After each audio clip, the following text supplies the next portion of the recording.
teacher commentary, feedback, and student commentary. The essential question for this module is, how can we improve students' self-assessment skills in order to make students responsible for their own learning? At the end of this module, you will know the key elements in a model learning system. You will know the definitions of feedback, teacher commentary, and student commentary. You will also know the criteria for student feedback. You will understand that student achievement is enhanced by feedback. You will understand that the goal of feedback is to make students ultimately responsible for their own learning. You will be able to provide effective oral and written teacher commentary. Providing effective teacher commentary and developing our students' skill in self-assessing enhances student learning and as a result improves student achievement. These are the key elements that should be part of every learning system. Remember that for today we are focusing on teacher feedback commentary.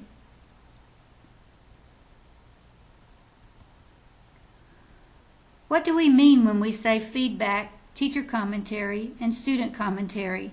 These are the definitions we'll be using today. It is important to note that effective teacher commentary is often comprised of some praise, some feedback, and some guidance. And while feedback can be effective alone, neither praise nor guidance is effective in helping students develop skills in self-assessing and self-adjusting unless the praise or guidance is provided along with the feedback.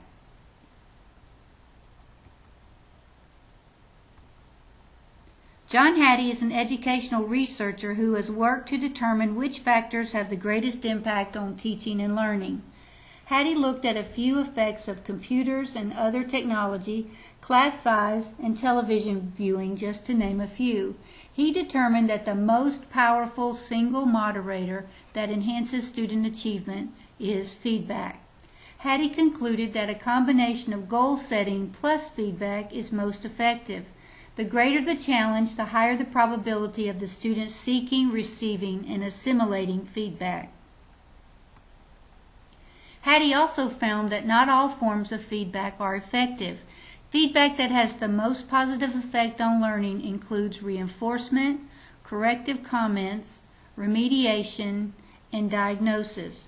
This feedback provides students with information about what he or she understands or misunderstands, as well as information about what students need to do to improve. Extrinsic rewards, delayed feedback, or punishment, however, have little or no positive effect on student learning.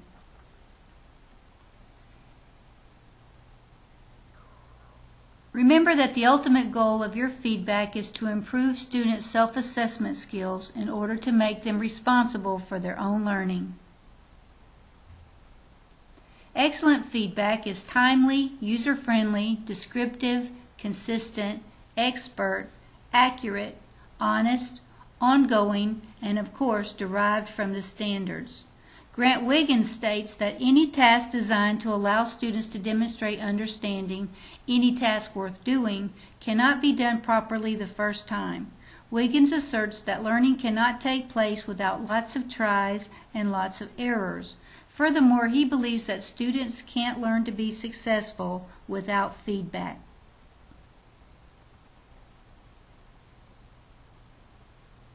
Here is a method of giving feedback called SSSS. First, select one or two things that students did very well. For example, you might say you had an organizing structure and you used many details. For example, you noticed her wrinkled, melancholy face. Be specific. Tell the strategy they used. You used paragraphs and had a beginning, middle, and an end. Set goals. That means give your students a next step. For example, add dialogue to paragraph 3, or go back and revise the 4th sentence because the meaning is unclear.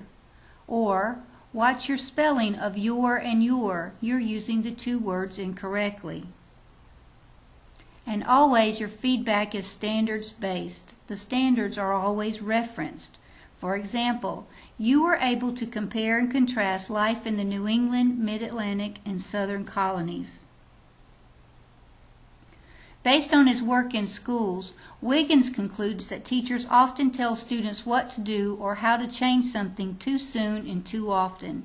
If students don't become proficient in looking at and describing their own work, they won't become effective self-assessors and self-adjusters. Therefore, if you're going to make an error, err on the side of more feedback and less guidance.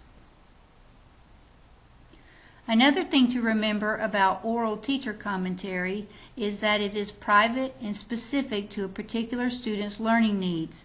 Giving feedback in private means that the student will not have to worry about what the peers' reactions may be. This helps the student avoid some of the ego protection and face saving that can get in the way of feedback. Oral feedback is often given informally during observations of students doing their work or of work in progress.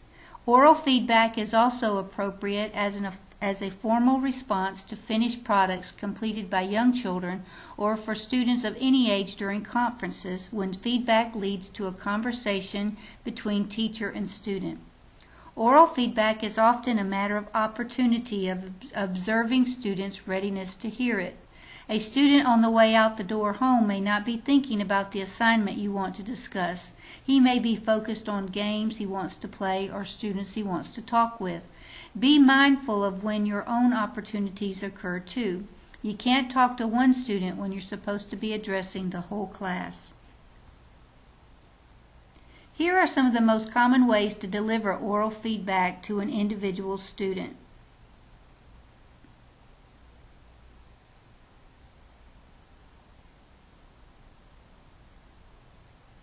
Written feedback is a genre all its own. Word choice matters, tone matters. For example, have you ever overreacted to an email due to word choice or tone? Let's look at some of the characteristics of written feedback.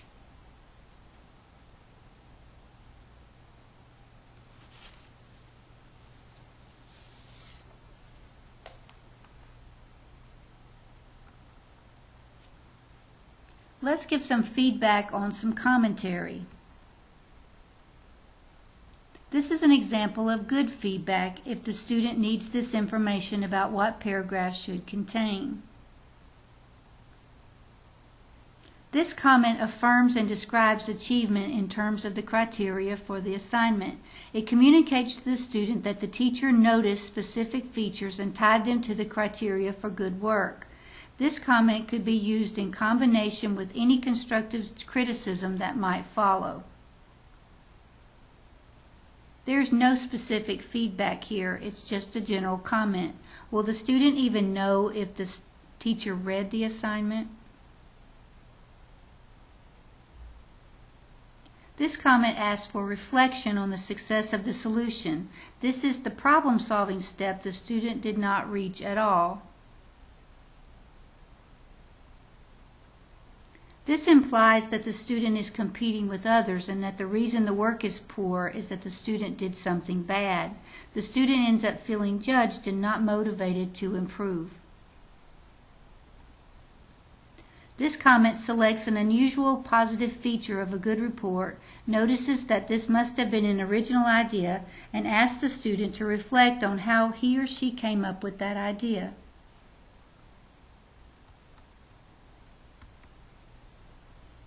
This feedback affirms and describes achievement in terms of the criteria for the assignment.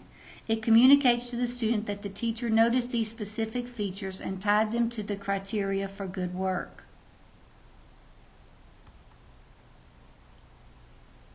This feedback does not tell the student what is good about the report.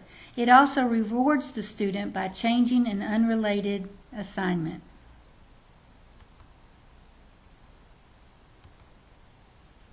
Of course, this is a problem if the work is late, but put yourself in the student's position. Would this comment really inspire you to finish your work and then turn it in? Providing effective commentary takes practice. Establish protocols your students can follow to provide commentary on their own work. A protocol is just a procedure. Provide your students with models of exemplary and less exemplary work and have your students compare and contrast the models. Students don't always give us exemplary work because they don't know what exemplary looks like. Train your students to provide peer commentary. One way to do that is the 3-2-1 method. When looking at another student's work, ask a student to tell them 3 positive things about the work, ask 2 questions about the work, and then give 1 piece of advice for improvement.